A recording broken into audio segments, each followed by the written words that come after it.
because we are going to be talking about the healing journey and the steps that you can take in order to heal past trauma.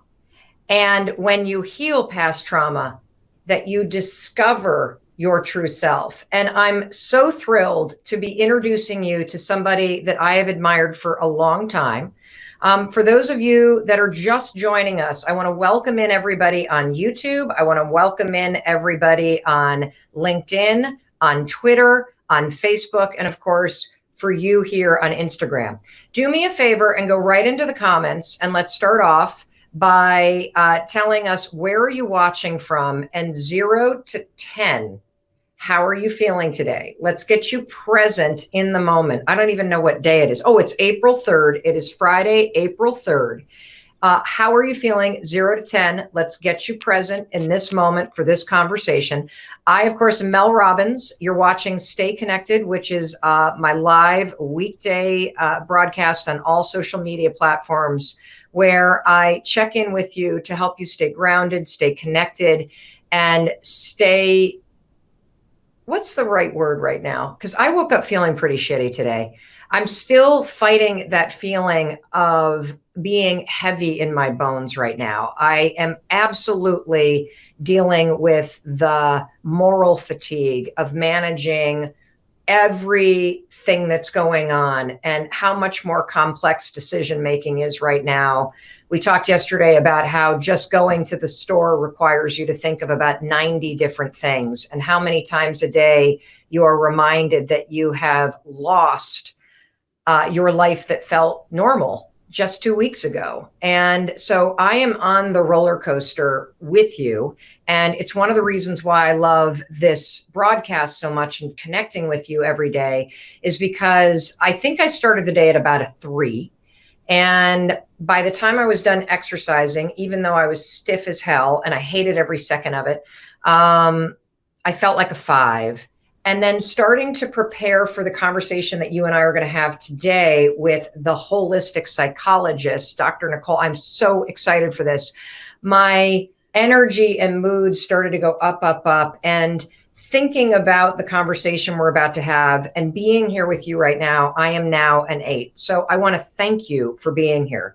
I want to kick us off because I saw this and I realize on Instagram, it's not going to be the most amazing way to see this quote, but I saw this quote on the Holistic Psychologist's Instagram account, and it really frames what we're going to be talking about today. Who is the Holistic Psychologist? Well, she's absolutely incredible, and brace yourself because the doctor is in the house and she is about to change your life. I'm going to call her Dr. Nicole because I know that's about the only amount of information that we can all manage right now.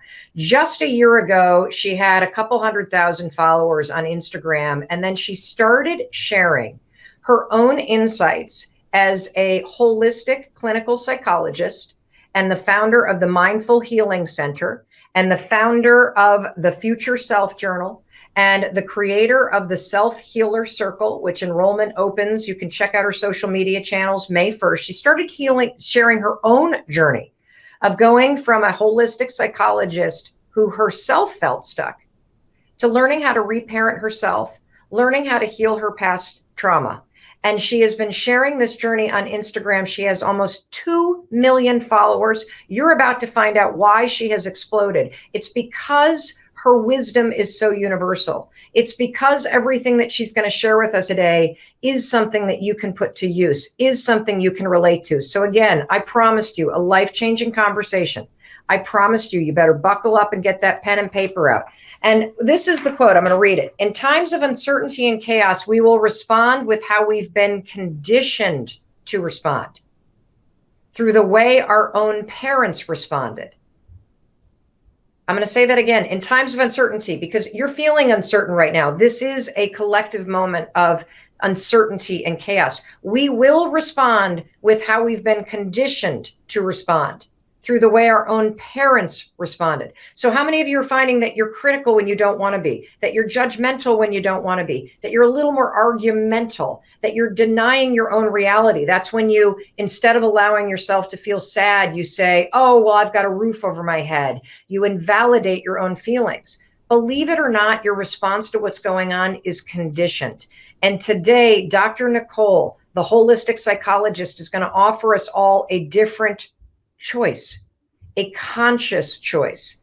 Because today you're going to learn how to practice the inner work of observing, of reflecting, of forgiving, and of healing. So let's get to it. Let's get her on with us. Dr. Nicole, we are ready for the holistic psychologist to join us. Here she comes, everybody, live from Los Angeles. Whoa, woman. Here I am for you. I am ready. I love it. I love it. Thank you so much for having me. Of course. So I wanted to bring you on for two main reasons, and I'm sure we're going to talk about 10 other reasons why I wanted you to be here with us. But first of all, for those folks that follow me around the world, I wanted to give them the gift of introducing them to you and your work in the event that they had not stumbled upon your work yet. And so that's number one. And number two, given the moment of time that we're in life, and given how we're going through something that none of us have ever experienced, I know that it's bringing up past shit for all of us. And I know that we're doing the best that we can. But I started to wonder, is it possible, even in a moment of chaos and uncertainty like this, for us inside of this crazy ass paradigm of anxiety and fear and uncertainty, is it teeing up an opportunity for all of us to start to practice some simple things that can take us on a journey of healing? And so that's why I wanted to bring you on. And so let's start with getting you introduced and acquainted to my audience. And, you know, for those of you that have been following me for a long time, a lot of you know my story. And that is that 10 years ago, Dr. Nicole, I found myself at the age of 41 in the first recession, $800,000 in debt and drinking myself into a frenzy. And my husband and I were on the verge of losing it all. And it was very embarrassing because I had been a life coach and I had been giving other people advice, and I knew the tools that you're supposed to use in order to face uncertainty. But the problem is that knowing isn't enough. And so I started to do the work to pull my ass out of the gutter and stop drinking so much. And it began with a simple decision, one promise I made to myself, that I would get my ass out of bed when the alarm rang.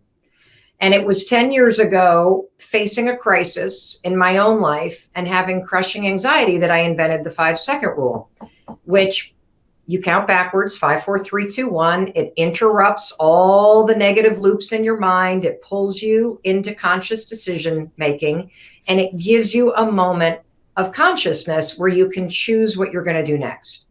And that began my journey. And I was dumbfounded when I started following you and I saw that here you were. You are a holistic psychologist, hugely in demand. You are the founder of the Mindful Healing Center, and you start to feel stuck in your own life?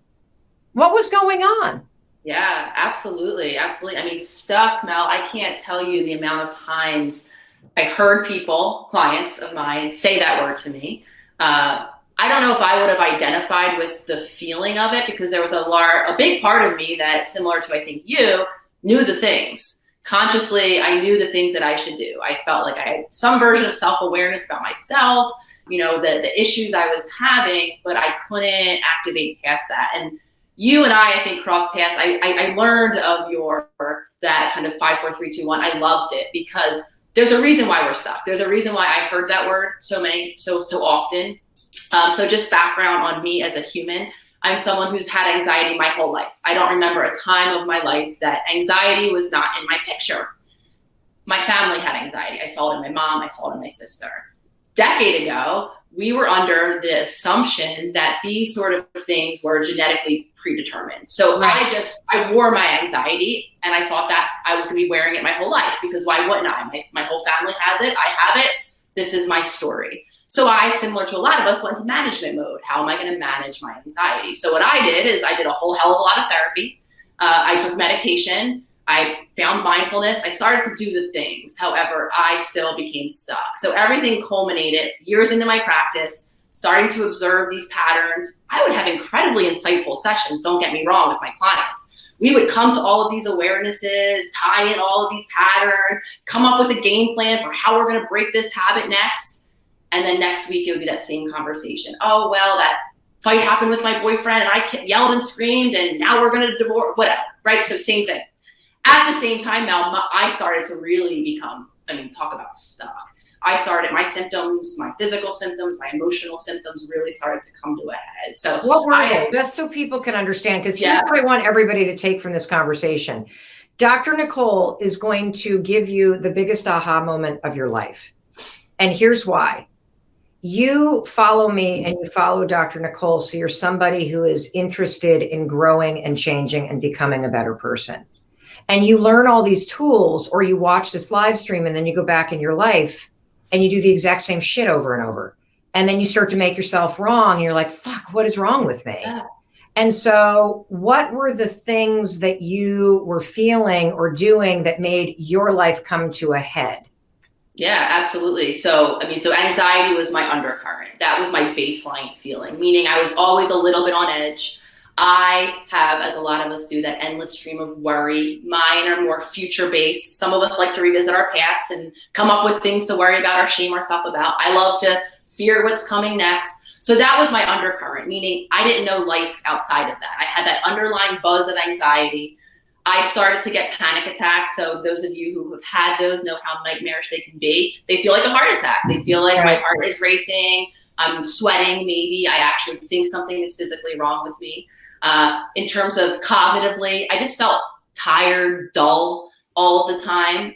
Memories, I know you and I share that experience. I have very little memory of past childhood stuff, really hard to retain memories. Can I stop right there? Because this has haunted me for a long time. So for those of you that don't know my full backstory, I suffered from anxiety until I was 41, chronically medicated for 25 years. I have about this many memories. And I realize from childhood, Dr. Nicole, I think I lived my entire life literally in a disassociated state, meaning I was either in the future or I was making myself wrong for something in the past. Is that typical when you have that kind of acute anxiety? Because I started thinking, okay, I'm going to get Alzheimer's. I'm going through menopause. Maybe if there's something wrong with my brain. Is that truly something that you see if you suffered from anxiety? Very few memories? 100%. So I went down that same path. I actually had myself diagnosed with this very, very small percentage brain. And a lot of my anxiety, I should state, was very health-based. Coming from my family of chronic illness. So when I was worrying about something, it was usually me or someone I love becoming ill, more or less, on the road to dying. So I say that. So I became very convinced that there was something wrong with me for a lot of years, because in my 20s is when I started to realize that I didn't have memories. I didn't realize that I was not having my childhood, kind of in that autobiographical way that many of us, what was Christmas like as a child? I didn't come to realize it until, as a lot of us do, I started to hear other people talk about their past in a different way. So now I'm like, oh, clearly something's wrong with me. So I went down the same path. I thought it was something cognitively or physically wrong in the structure of my brain, the organ. And in my own healing journey, I've come to realize that, and it doesn't only this is why I talk about our past and our conditioning. Disassociation is actually a nervous system response of protection. So when we are overwhelmed as children, typically emotionally or in our environments, if we're not getting our physical needs met, our nervous system is set up evolutionarily to keep us safe. Right. So what has happened for me, remember, like I was describing earlier, my baseline was stress, anxiety. My family had a family mantra, I should share because this really envelops it, is always something. And always something could be the person didn't come to cut the grass, and it could be there actually is something big happening. But every time something happened, we would go into a stress response as a family. As a child, not having someone to help me navigate my emotions, as none of us can as children. We are physically and emotionally dependent on the caregivers around us, and this is where conditioning comes into play. Because I was overwhelmed and I didn't have my parents modeling to me, I'm sure maybe some version happened to you, feelings too big, we took care of ourselves the only way that we could, which was checking out. Yes. Distancing ourselves from the feelings that were probably attached to the things that were happening that were overwhelming our childlike self. If we're not present, we're not present enough to form the memory. That's how I describe it. So the memory actually isn't there. So when I'm in my 30s and I'm like, oh, how was my childhood Christmas? Nothing was stored because I wasn't present enough during my childhood Christmases to store the memory as memories are stored in our brain through our senses, through our emotions. There's a part of our brain that houses that. Right. And when we're not present, and there is also research that demonstrates that area of our brain, it's called the hippocampus, is actually, I'm going to use the word damage. It's not damage. It's structurally a little bit different. So before you know it, you have someone like yourself and myself who has no memories. I'm happy I've been sharing about it because not only has it normalized my experience, I don't have to feel so like something's wrong with me. I think it helps a lot of people because I think a lot of us are having very few memories. I agree. How many of you are relating to what Dr. Nicole and I are sharing? Because I started to go down the road of, holy shit, what happened to me? Yeah. I mean, something horrendous, and maybe something happened, maybe something before I was 5, I don't know. But I know that I lived in such a heightened sense. And I also became a master, Dr. Nicole, of presenting the most confident, cheerful, I got it together. Nobody that ever knew me, except for like my 2 best friends, had a fucking clue that this is what was going on. Yeah. Same. I also became a master, as I'm sure you did, at presenting as if I was present. I am so attuned and aware and kind of the other person. So it's not that I lack other awareness, I lack my own awareness. So I'm almost hyper vigilant. I mean, I'm in the field of people. I talk to people all day long. I'm really good at talking to people, right? So that's, I think, a compensation. You wouldn't know. I call it my spaceship now. I'm on my spaceship. Anyone talking to me would have no idea that I wasn't there. Wow. So I want to give everybody the aha moment that I find to be so profound and so helpful that I have read in your work. And that is when you have shared that the reason why you can go to therapy or you can watch Dr. Nicole and I on this live stream and go like, bing, oh, cool, I can try that. I can do this. I can do that.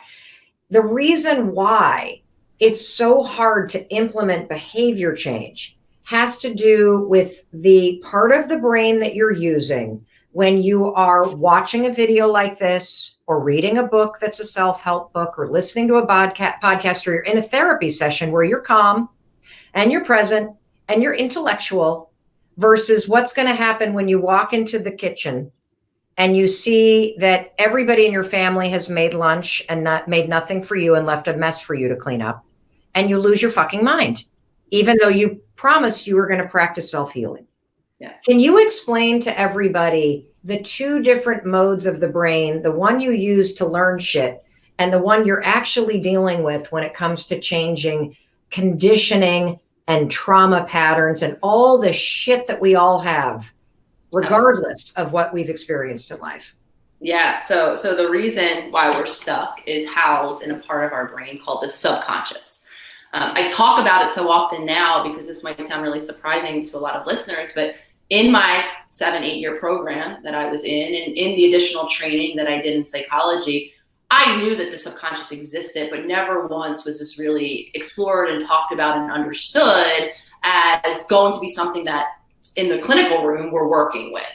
It's really largely kept out of the room, and the part of the mind that's talked about more frequently in talk therapy is the conscious part of the mind. So to simplify, this is a really simplified version. Those are the 2 parts, the conscious and the subconscious. So the issue becomes the most commonly heard example of the subconscious. We're very grateful that we have our subconscious. That's the example that we hear when, right, I'm driving my car home. I mean, maybe not so many of us are driving now, but I'm driving my car home, right? I'm thinking about like, what I have to do when I get home maybe. And thankfully I'm alive at home putting my key in the door and I don't remember shit about my ride home. How did I get home? Quite literally, your subconscious drove you home. So we love our subconscious, because if we had to consciously attend to everything and remember how to do everything that goes along with being human each and every day, we would be completely debilitated. By the way, let me just say something for everybody. The reason why your bones feel heavy and you feel like you have taken the SAT 4 times every day and you want to go to sleep at 5 o'clock right now in the middle of this quarantine and this global crisis is because you can't rely on your subconscious to go to the store. You got to be hyper vigilant. Yes. So you're using the part of the mind that you're normally not using all day, which is why you're fucking exhausted. Yeah. And that's very, I love that you pointed that out, because calorically it benefits we have to remind ourselves that our brain is an actual organ.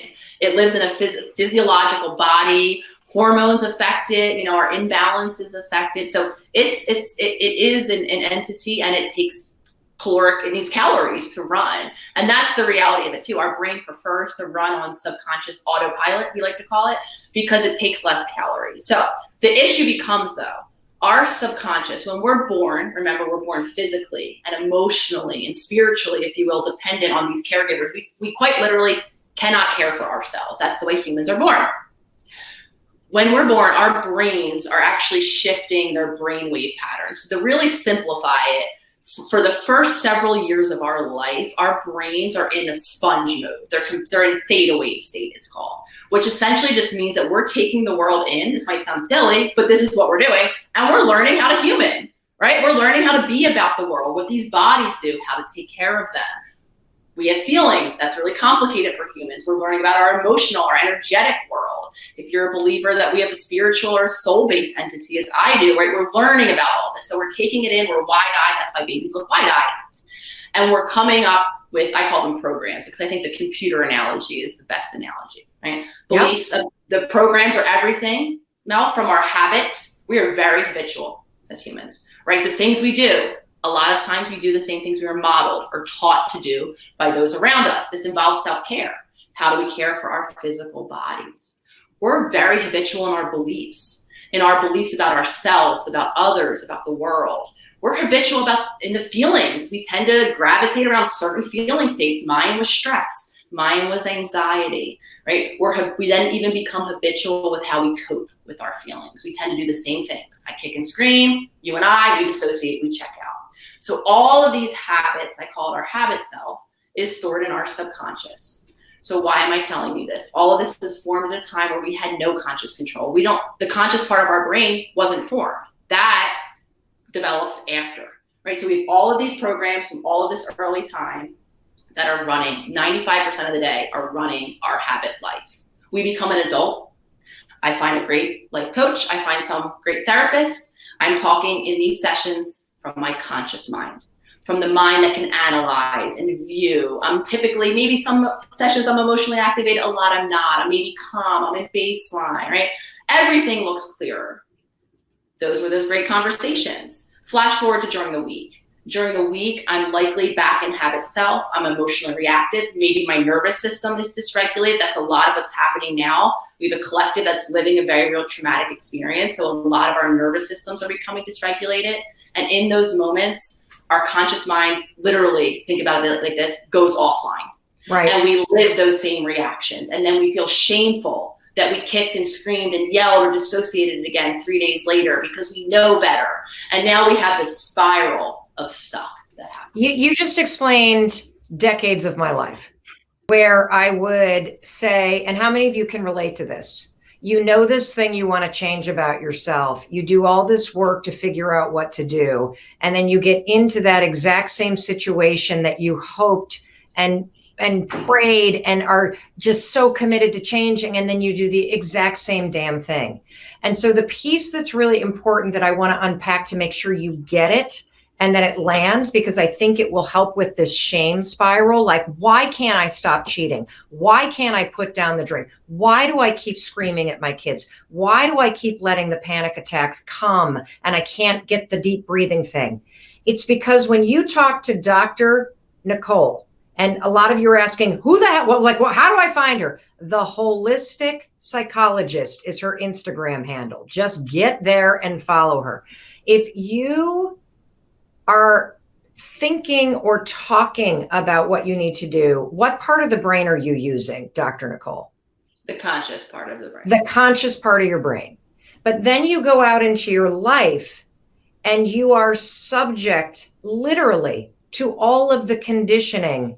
I call them patterns. You can call them programming. They're all hardwired in your nervous system. So before your conscious brain can even get control of your ass, your nervous system and the subconscious part of your brain is like, I recognize this situation. This is where I'm trained to scream. And you suddenly find yourself screaming at everybody when you had promised yourself today you would try to hold it together. And then, of course, you beat yourself up. And this is why you're stuck. It's because we're trying to change with the conscious part, but it's our nervous system that's in control. Am I getting this right? 100%. And even more, to piggyback on this and really hammer this home, our nervous system actually does operate below awareness. It is scanning our environment to keep the organism that is us safe, to house, the organism that is us, to keep this physical body alive, outside of our awareness. So that removes us even further from control. Meaning, if that's what happens, if I'm walking down a street and it's dark, right, my nervous system might be starting to activate myself. If I get that hair on the top of my back of my neck standing up, right? So what did that? I might not consciously be even noting anything's amiss, but my nervous system is online and is sensing whether it's energetically a shift or whatever it is. So I really want to hammer that home, because especially with those of us, and I believe most of us share a version of trauma. Yep. I'm a believer in beyond the big T that most of us kind of have historically designated as the traumatic experiences. I believe most humans have suffered a traumatic experience. So when that's the case, this is why I highlight this, our nervous system is going to call the shots. It's going to, especially with the climate now, throw us into that fear-based, likely is what's happening for a lot of listeners, reaction. And we actually do lack control, because that's hovering so beneath the surface that it's going to call our shots before our conscious mind can even have a chance. So Dr. Nicole, let me take a pause real quick and just welcome in everybody that is continuing to join this live stream. So whether you're watching on YouTube or LinkedIn or Twitter or Facebook or here on Instagram, I want to welcome you. I'm Mel Robbins, and you're watching Stay Connected. And I've got Dr. Nicole. You can find her, the Holistic Psychologist, online. And I wanted her here because I wanted to have a deeper conversation about this moment in time of collective uncertainty and how you can use the tools that Dr. Nicole is going to explain to us in just a moment to start a healing journey and to start the process of what she calls reparenting and reprogramming your own mind and nervous system so that you can not only locate your real self, but you can have more control and start to heal. Before we get to that, though, I don't want to step over something that is critical to understanding the programming that you, yes, you, we are talking to you, experienced. And this is not about making your parents wrong. Most parents did the best that they could with the programming that they had and with the stressors they were facing. And so let's talk first about what are the 3 fundamental needs that every child has, and what happens to you as a child if these 3 fundamental needs are not met. Yeah, absolutely. So this is where I introduce this more expanded definition, because I believe that not having the fundamental needs of being seen, being heard, and given the space, I think is the best way to word it, to be authentically expressed, to be acknowledged as a different, authentic being than everyone else around you, because that's what we all are. We're all different and unique. Those are our needs: to be seen, to be heard, and to be authentically expressed. And can when you they're not those just a little bit more? So what does it mean to be seen? What does it mean to be heard? And what does it mean to be given the space as a child to be authentically expressed? Let's unpack each one of those and then talk about how if you don't get one of those met by your caregiver, how it creates trauma in your nervous system.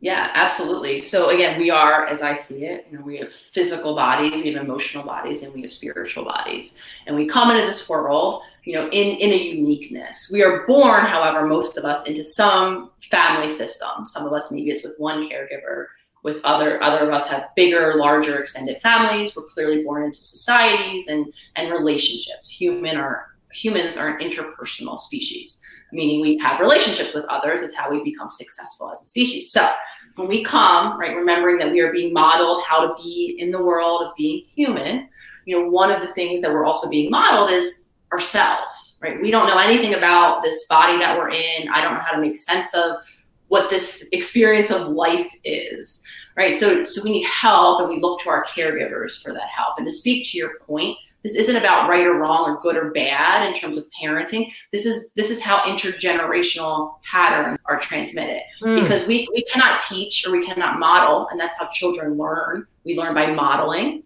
That old adage, do what I say, not as I do. Actually, right? It's quite opposite. Children are actually going to be watching what you do, even if you say in contradiction to that, right? So all of this is happening. We're navigating life. We're learning about ourselves. And when we are not, so if we don't have a parent who got modeled self-care behaviors, or who came to understand who they are emotionally, energetically, and spiritually, because they were not given the tools to do that, chances are they're not going to be able to provide you with that. Right. Oftentimes what happens too, very well-intentioned, sometimes a caregiver will have had a painful childhood experience, and to overcompensate will decide, I will never have my child experience this, and will actually, now best intentioned, engage in some overcompensatory modeling of conditioned behaviors that also aren't helpful. So short of it is, right, if you don't have a parent who's not only teaching you how to care for your unique physical body, which means you have different needs, nutritional needs, you like different things, your body does well with different levels of sleep than other people, right? If you don't have a parent that's helping you to be seen in that way, to explore, right, your physical needs, you're probably not going to know how to connect with your body and listen to your body's needs. Similar with emotions, right? We don't understand emotions. They're big, they're overwhelming, like I was saying earlier. If you don't have a parent, right, that can sit down and help you explore your emotions when you're having them, from the sensations that the child is having in their body, to then giving that a name, right? That's how we communicate with emotions. I feel mad. Then exploring with the child how they feel better when they feel mad. Because this is, again, where we're unique, the authentic piece. To be seen in her as a unique, now energetic being. What makes you feel better now when you're sad might be the farthest thing that makes me feel better, might me feel worse when I'm sad, right? So these are the ways that parents can help shape, ideally, a child to be seen, heard, and authentic, so that they then, over time, developmentally, as we develop the skills to do so, now we can engage in those habits and we can understand how to care. And I'm going to be the first one to admit this, because I spent no time in my physical body, I had no idea how to run this. I didn't know when I was hungry. I didn't know when I was full. I didn't know what made me feel good. I thought things made me feel good that didn't end up making me feel good. Right. It turns out, let alone my emotional world, forget it. I'm still learning my emotional landscape each and every day. I'm learning how to put words to feelings. I'm learning how to communicate. I'm learning how to regulate, especially when I'm really having a big feeling. And then the whole spiritual world, that was completely absent. No one ever taught me or showed me about that aspect of my being. So now it's about cultivating. And that's what reparenting is. It's going back in those areas and acknowledging the ways or the conditioned patterns that I might be living that don't serve me, often passed on, and then creating change, making a choice. I use the term small daily promise, because change is hard, picking a small way to integrate a new habit. That's what reparenting is showing up for ourselves now as the wise parent that knows and learning how to know ourselves at that level. So basically, every human being, once they leave their parents' house, regardless of how amazing or not the parents are, everybody needs to go through some form of reparenting, because for better or for worse, you were conditioned by your parents to believe certain things, to have certain behavior patterns, and to have certain beliefs about yourself.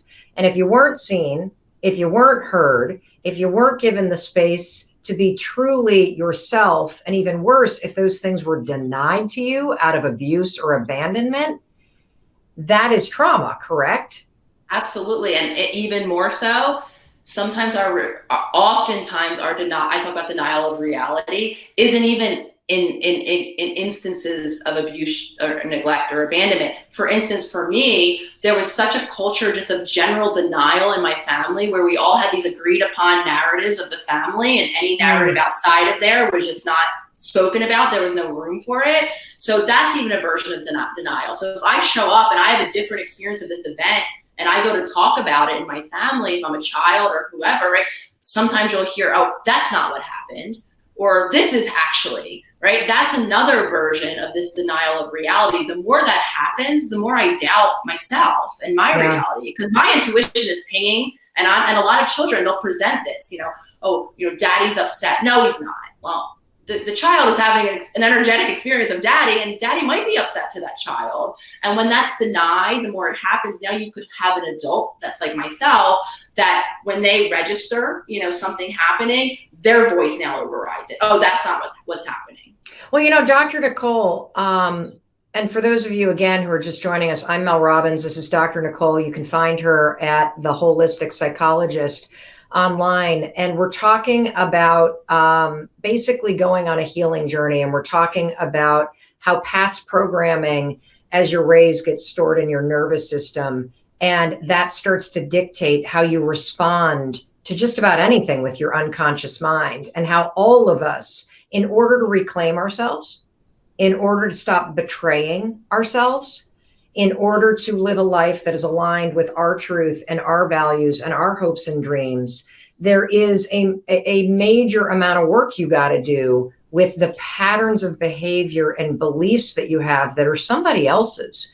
And what I realize as I'm listening to you, and you were talking about how there is the way that the family narrative goes, anything outside of that, what emotionally it felt like for me speaking up is that I'm betraying somebody, that I am, by having a different experience, it is such a betrayal at a core level that you wouldn't possibly speak it. And I think it's why I would disassociate so much. So now that we know that all of us have these nervous system responses, and can you just quickly say, what are the top kind of ways that people respond to uncertainty? You and I are in the anxiety camp. We disassociate. You get on your spaceship. I become I got it all together, but on the inside, I'm like, fuck, I'm having an anxiety attack, but I'm not going to let you see that. I'm just going to try to make everything perfect. What are some of the core responses to uncertainty? Because now I want to shift the conversation into, let's talk about this moment in time, collective uncertainty. There is no one on the planet that has gone through this exact moment. And I'm sure everybody on some level is in a fight or flight, adrenaline fueled, hypervigilant state. What are the possible patterns that people might be experiencing from their subconscious in reaction to this? Yeah, absolutely. So to extend in terms of those of us who fall into the anxious camp, a lot of worry-based thinking, worst case scenario, future-based, predicting what's going to happen. So a lot of us, our minds start to run. That could also look different, the narratives, but a lot of times what we'll see in times of uncertainty, because we're uncomfortable and because we're having that fear response, that's what uncertainty triggers, just to make that clear, a threat response. That's what we mean when we say our nervous system is activated. It quite literally feels that there's a threat that it needs to take care of in the present moment. And obviously with the climate, that threat for a lot of us is very real and feels very big. So now our nervous system is kicked on. So we tend to then spend a lot of us can then spend a lot of time in our minds. So whether we're worrying or just kind of thinking, a lot of time thinking, playing things, worst case scenarios, whatever it will be. A lot of us might just feel a sense of agitation. I'm on edge. I always feel like I'm waiting for the next shoe to drop. I might be even jumpy. Right? Noises, I might just feel like I'm at that 9 or 10, on the edge, waiting for the next straw. That's happening a lot. That might look like in terms of emotional reactivity too. You might find yourself a little more irritable in your relationships. A lot of times, some of us go down the more, what's known more typically as, I don't like, diagnosis is depression, right? Low. I might start to feel really sad. I might feel really tearful. That too is a nervous system response. So we have the fight or flight one. And then we have the alternate nervous system, which is called the parasympathetic. So our sympathetic nervous system activates us. That's what I was describing when I'm on edge, I'm hyperreactive, I might be having a panic attack even, my mind's spinning. The opposing nervous system is called the parasympathetic. And a lot of time that mimics the depressive symptoms. So some of you might be not getting out of bed, having absolutely like the heaviness you were talking about, no energy, I can't do anything. So I think those are really common ones that are starting. And then you have, how do you cope when you're stressed? That is patterning that probably a lot of us are living. So maybe some of you are drinking or self-medicating or whatever it is that you do when you're stressed or you're coping with a negative emotion. Again, these are the learned ways that aren't always the healthiest for us as adults. You might be seeing yourself engage in those, especially with time. So you might see yourself wanting to check out a bit more or do the old things that you know don't serve you anymore. So those are going to be markers that you're activated and you're living in more of that habit self. Okay, so if you are listening to this and you go, holy cow, I'm really activated. Check, check, check, check, check on the things that you're describing. What are some simple steps that you can take right now to start a very small healing journey to try to reclaim your conscious mind in a moment when the world is triggering all this stuff? Yeah, absolutely. I'm going to give you 2 tools, but then we can marry them and use them together. So one is going to really help us to restabilize that balance at our nervous system level. Anyone who follows me knows I'm always talking about the power of our breath, of a breathwork practice. Because for me, living in that dysregulated, constant, always something, fight or flight nervous system, I carried that with me. Even though I wasn't connected to my family, right? And I wasn't maybe getting the updates about always something. What I was living is that in my relationship. I made little things always something in my relationship because I still was carrying that nervous system patterning. So that's our conversation today. So those of us who are dysregulated in our nervous system can gain such impact with breath work. What that could look like. So back to what you and I were agreeing on earlier, change is hard, right? You can't overwhelm. You're not going to do 17 new things tomorrow, right? Pick one new small daily promise. The promise could be 5 deep belly breaths. That's what the breath we're looking for. There's a ton of different breathwork practices out there. Anyone listening can YouTube and maybe get a guided version of this. I suggest just retraining ourselves how to breathe deeply from our belly, because we don't need to be in front of a computer. You can do it while you're doing the dishes. The belly is the important part of it because that shifts us into that nervous system, that state of calm.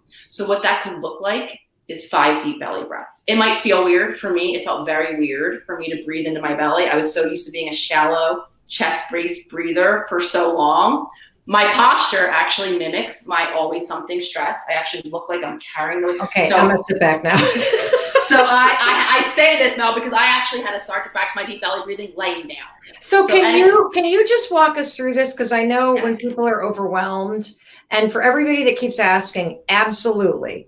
We save all of these. They're on a playlist. We are going to also cut these up into shorter videos. We're going to give them to Dr. Nicole too, so she can make sure to share them. So we will make sure you can watch this forever on YouTube and Facebook. It disappears on Instagram, but literally, yes, you can come back to this. But will you walk us through this? Because I know even just leaving a broadcast like this, some of us are so disassociated or triggered right now that just the executive functioning associated with holding, I got to find breath work. Now I got to search for it. Now I got to think about it. Now I got to do it. Will you just walk us through this real quick? 100%. Absolutely. So just as a quick experiment, anyone listening, if you want to put your one hand on your chest and one hand on your belly and just observe. We're going to talk about observing in a minute too, but just observe where you feel. It might be really faint, but where you feel your breath happening, if you will. The breath is one of those gifted things that we breathe. We don't necessarily have to consciously think about it. That's one of those programs, right? Our body is breathing for us. So the question is it coming from our chest or from our belly? Chances are it's coming from our chest. Yeah. Really faintly, right?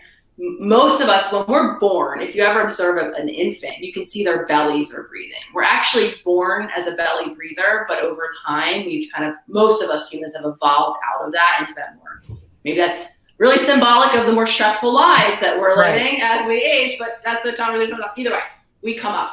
So it's about really getting that breath down. So leaving that hand on the belly, you can breathe in your nose, in your mouth, out your nose, out your mouth, whatever is the most comfortable.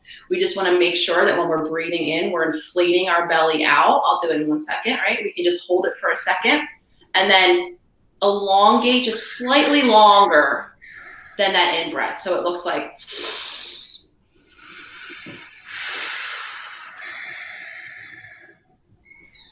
sometimes you can count. I know some people like to do in with 4, out with 7. There's different things you can do, but 2 things are important. That's all we're worried about now. Okay. Breathing so I can feel my belly inflate. It might be weird. It's going to take practice.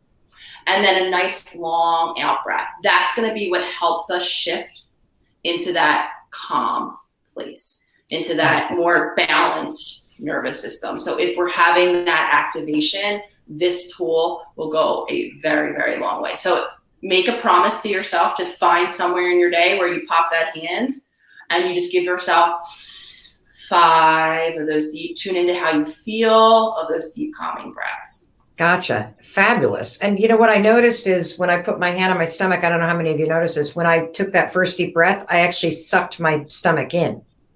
I didn't feel it up. So I got a lot. Yeah. I'm going to make a tiny promise. This is step number 1. Tiny promise to do 5 belly breaths a day. Yes. And let's talk about the second thing you can do right now to start a healing journey to reparent yourself and your nervous system right now.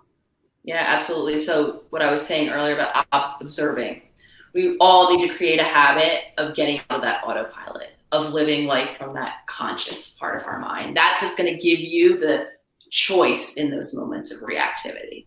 Because the reality of it is, our triggers don't go away. We're going to find ourselves in challenging situations. The world's happening around us. Stress is here, right? We need to learn how to separate ourselves from this conditioning and show up consciously, giving ourselves the gift of choice of a new behavior in that moment, not of those old habits, not of those old coping skills. So to do that, we need to be showing up consciously. How do you show up consciously? So we begin to practice. So again, this could mean I'm always talking about a practice of meditation, because creating a habit of consciousness is difficult. I'm going to say this right off the bat. We are so trained to live in autopilot, and many of us are so dissociated. We haven't practiced living consciously for our lives thus far. So this is going to take some time. So I suggest a meditation practice, because when my eyes are closed, when maybe I'm sitting quietly, right, I have all of my focus on my internal world. Because what we want to do is create space between the endless narratives, the endless subconscious programming that's existing all day long, and that consciousness. So because meditation is so difficult, I suggest people, either if you want to have a sitting practice, start with 1 minute. It doesn't have to be anything crazy. There's another way we can do it during our day, which is a commitment to practice 1 conscious moment in our day. So what that could look like, and I've actually suggested in my membership, I was looking for my phone, but I'm on it. I've actually suggested members this is where I am, to set up an alert in their phone. And when their phone goes off, right, it buzzes, check in with where your attention is. And chances are your attention is going to be not probably on what you're doing. Right. So this is another way to create consciousness. If you like the idea of sitting and meditating, that is amazing. Start small. If not, when that buzzer goes off and I come to realize, I was worrying about tomorrow in my head, bringing your attention back to what are you doing? You can use that breath now. So if you're practicing both, focus your attention on your breath. Give yourself a belly breath in that moment. Bring your attention into your body. Now you've become conscious. You might lose consciousness and go right back into autopilot, but that's one moment where you're gaining that attentional control and that choice, because that's how we become conscious. We come into our bodies and into our present moment. I want to offer up something that that's a tool that I realized that my husband's using. So my husband went on this Buddhist meditation retreat for his 50th birthday. And he came back, and throughout our day, I'd say maybe 5 times a day, there's this beautiful like thing that goes off on his phone. And the first time I was like, what the fuck? And he said, these are the same chimes that ring in the monastery. And it's a quiet reminder to bring yourself into the present moment. Now, I also want to underscore something for why this is so important to start right now, because I see in the comments very serious issues that people are dealing with. I just lost my job. I'm terrified about paying my bills. I am struggling with my drinking. I'm trapped in a self-isolation with a narcissist, and I'm starting to slowly go crazy. These are very serious issues that you're dealing with. And the reason why it's important to do something like the 5 belly breaths that Dr. Nicole just recommended, or more importantly, practicing bringing yourself into consciousness, is because the whole start of this healing journey, as you said, is to create space between the shit that triggers you and makes your mind go south and your ability to become conscious in that moment and make a conscious decision, because that patterning from the past betrays you and it robs you of your strength. And if you can make a conscious decision to stand in this moment and be present, you've got a shot at choosing something different that will help you look for a job or help you manage the stressors that you are in. Am I summarizing this correctly for why this work is important? Because I find sometimes people hear meditate or belly breathe and like, how the fuck is that going to help me get a job? Right? And so I don't want you to dismiss the power of what she's talking about. Yeah, absolutely. I mean, the impact of living in autopilot and shifting into conscious is pervasive. It's beyond, oh, I can just calm myself. I mean, our relationship to our external world is really filtered through all these programmings that you and I have been talking about, through our subconscious, through our habit behaviors, through our beliefs about ourselves, others, our relationships to the world. We are quite literally filtering what's happening through those, right? Those kind of programs, patterns. And then that's what's actually dictating what's happening inside us energetically, physiologically, the emotions, to use our terms, right? The feelings we're having. And then again, back comes those habit behaviors and how we deal with those feelings. So this is not just like, oh, I can calm myself. This is how I navigate life, because I'm coloring life with all of these conditioned beliefs all day long, whether I'm aware that I'm doing it or not. We all are. So there's 2 tools I want to highlight. Obviously, you can follow me, Mel Robbins. Certainly get your butt over to the Holistic Psychologist and follow Dr. Nicole. She also has a free future self journal that you can get if you go to Instagram and you look just in the link in it and hop on her email list. And she also has enrollment for her self-healer circle opening up May 1st. But more importantly, she's got so much amazing free content that isn't just a quote. It's rich in its research and in its tools and in its help. So I would strongly recommend, particularly in this moment, that you add her to the people that you follow.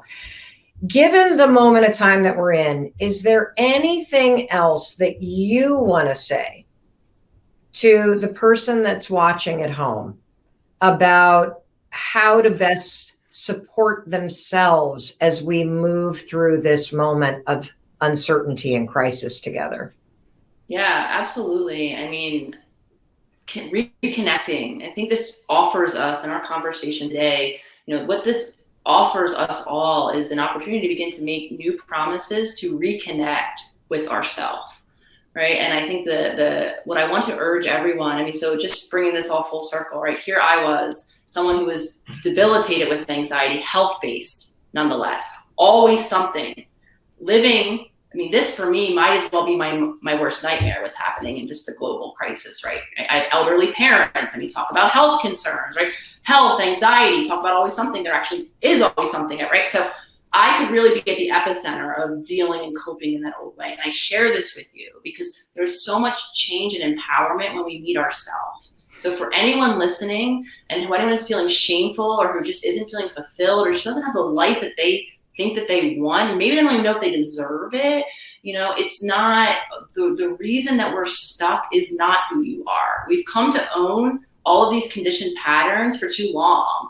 And the tools to change really happen when we reconnect with ourself, the self that was always there. So anyone who's feeling lost, you said something really beautiful earlier, Mel. Our goal, once we decide, once a lot of us are like, oh, I want to reconnect with my authentic self. That's our end goal. That is the goal here. There's such empowerment in doing that, right? And in becoming conscious and in seeing these ways that these patterns aren't you is a first step. So anyone who's feeling less than, know that that's not yours and you don't have to own that anymore. And take these small steps to begin the journey back home to yourself. Oh my God. It changed my life. It changed my life. And that's why I share, because I've embodied so many of those stuck patterns, so many of that, the world is happening to me and I have no control over it and I'm scared all the time, to truly just believe differently now. So that's why I'm so passionate about this, because I've lived the change. And this for now would be really scary for me. And reconnecting with myself through belly breathing, through consciousness, allows me to find just a moment of peace in my day, even with the world happening as it is. Beautiful. Oh my God. I fucking love you. Right. Seriously. I wish you were my next door neighbor so we could break quarantine after we had been isolated. I would say I do, but no way in hell am I headed back to New York in this weather that I'm here. Well, I'm in Boston, but oh my God, it's been raining for 5 days. So I got to belly breathe everybody and listen to my husband's chimes. So thank you so much for your wisdom. I am so thrilled to call you a friend and a colleague, and I am forever a fan and a supporter of your work, and we will have you back, and let's do something awesome in terms of something. Yeah, we should clearly do something, don't you all think? And please go follow her, the Holistic Psychologist. Thank you so much for being with us. And for those of you who keep asking, yes, we are going to save this. And yes, this will be up forever. And yes, we will get this to Dr. Nicole.